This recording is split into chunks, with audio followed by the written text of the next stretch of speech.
Next up at UFC 282, we have a last-minute scramble. This was announced today. We're going to break it down today. Therefore, no DraftKings, no monkey knife fight. But Santiago Ponzinibbio is now fighting Alex Morono after, what the hell's his name? Robbie Lawler dropped.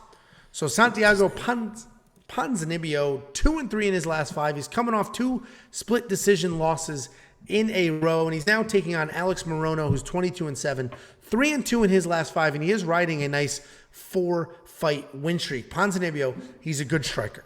He likes to fight at range. He's got clean striking, and he keeps people at the end of his punches. He does a really good job. He's one of the very few fighters that manages range incredibly well. He does not have that one-punch knockout power, but you'll see stoppages on his record because of the volume, the pressure, the range control.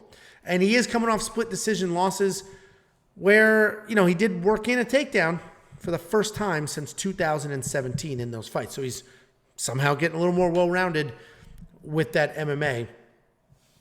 Mixed martial arts. It's all of them. It's not just the one. Kevin Holland. Alex Morono, 22-7. And there's a lot of experience in that 22-7. He's fought some good level of opponents, and he's got an interesting style because he's very well-rounded. He's got clean striking. He's got solid grappling. He's always seems to be in the right place when he's in those fights, and he's really putting it together recently because the knock on him in the past used to be that he was inconsistent. But at this point, he's got 8 wins in his last 10 fights, and he's leveled off. He's a legitimate threat. He's got great striking differential of more than 5-4, and despite not using it all the time, he is a grappling threat. He has grappling, but he just ends up striking with these people. Like third degree black belt type, like actual, like he's a problem. If this was full camp, I would like Alex Morono. I picked Alex Morono in his last fight when he was a good size underdog.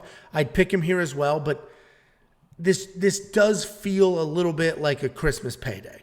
You know what I mean? Like, it is close to the holidays.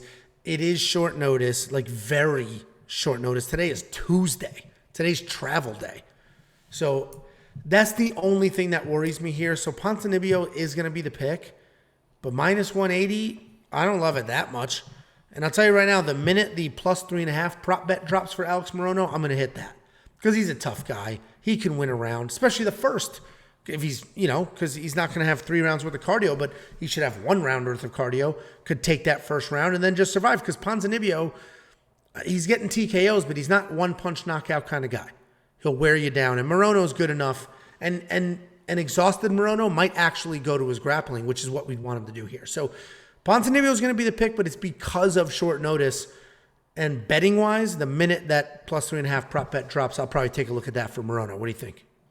Yeah, I agree. And Morono is kind of, and this is going to sound kind of mean, but when you watch him fight, you're like, oh, that guy sucks. Like, look, I mean, he is literally one of the guys, like, when he's striking stuff, you're like, I mean, it's like Happy Gilmore, like, look at the way he's standing. Like, what is he? I mean, he fights, like, with this, like, he, like, is bouncing around with, like, a super, super high guard. And the way he throws hooks, too, he, like, throws hooks, like, way up here. He doesn't, like, dig into him. I mean, it's like he's up here and he's throwing stuff, but when he lands, it's like, oh, shit, okay, now he actually is a good fight. I mean, when he lands, he stings people with those shots, and he just kind of wears people down. But on the short notice, I just don't know if that style is going to work because it's a lot of back and forth. It's a lot of movement. It's a lot of in and out. And short notice, maybe he does go to his grappling and his wrestling a little bit more because he trusts his cardio a little bit more in the grappling because that's what he's done like his entire life. If he does that, I think that's a little bit of a path to victory for him. I actually am going to pick Alex Morono because I think his awkward style is going to give Ponzinibbio issues. You saw that with Michel Pereira. Now, obviously, Michel Pereira is a totally different beast.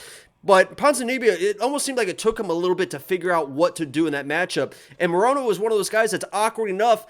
It can take you a while to figure out what to do, and by the time you're figuring out what to do, all of a sudden you're down 2 rounds, and it's too late because you can't put people away because Ponzinibbio isn't really a powerful puncher type of dude. So I think Alex Morono comes in, awkward style, maybe feints some takedowns. He's a smart, super, super high Q guy in there in the octagon. He knows what he's doing in there. I think he gives him some issues early. And Ponzinibbio is, when I watch him, it's almost like I just wish he did a little bit more, and that's why he's losing split decision. I just wish he did a little bit more, extended a little bit more combinations. Maybe he comes in and does that because of the split decision losses, but I'm going to go with Morono here. I'm not as high as, like, some people are like, oh, lock of the week, Morono. I disagree with that. He is my pick. I agree that plus 3.5 could be very, very interesting for him. He's going to be my pick. Awkward style, man. All right. Good for you. Surprised you're doing that pick, honestly. I'm not. I mean, I'm done picking. I think I've picked against Morono. Honestly, I think I picked against Morono like his last, like maybe 3 fights. I can't remember off the top of my head, but when you watch this dude fight, you're like, this guy's like, he has no idea what he's doing in the striking. All of a sudden, he's just countering people perfect. Good head movement, good footwork. He just looks weird, but he gets it done, man. He gets it done time and time again. No, I'm with you. That's why the short notice is my issue here, not the skills. The short notice, yes, you, Red. Oh, yeah, you could have finished your thought. The short notice is my issue here. This fight should not be on the main card. I don't know if they're going to leave it on the main card. It might not be. Yeah, it might not be. I pray to God that this fight, any other fight before this fight should be on the main card, because this could be a very, very boring 15 minutes. If they leave this on the main card, like, what the fuck are you doing? No, it probably won't be. They'll probably move Rojas Jr. to the main card. Well, I think they should put the 18-year-old on the main card, but it's probably I think it's either that or it's probably going to be Buckley and Curtis, right? Because that's not on the main card. That's right a good now. fight. That's a good fight. That should be on them. I mean, my card was Ankalaev, Jan, Ilian and Bryce should be the co-main. You should put Patty in that featured spot. Darren Till and Duplessis in the second fight of the main card, and the opener should be Buckley and Curtis. I mean, that's how it should be laid out. But obviously they have Patty slotted for the co-main. They can't change that now. No, I'm actually with you. I agree with that breakdown. WeOwnPicks.com/bets for your free $50. But WeOwnPicks.com, become a premium member. This is going to be an important one because we don't have DraftKings pricing yet. We don't have a Monkey Knife Fight line yet. We don't have prop bets yet. But the minute those drop, if there is something juicy, we're going to attack it and we're going to post it. And if you are a premium member and you have linked your Discord, which is totally free, you're going to get an alert to your phone. Angelo just placed this bet. Jacob just placed this bet. And we've been killing it lately, so hopefully that's going to continue. Become a premium member. It is only $10 a month.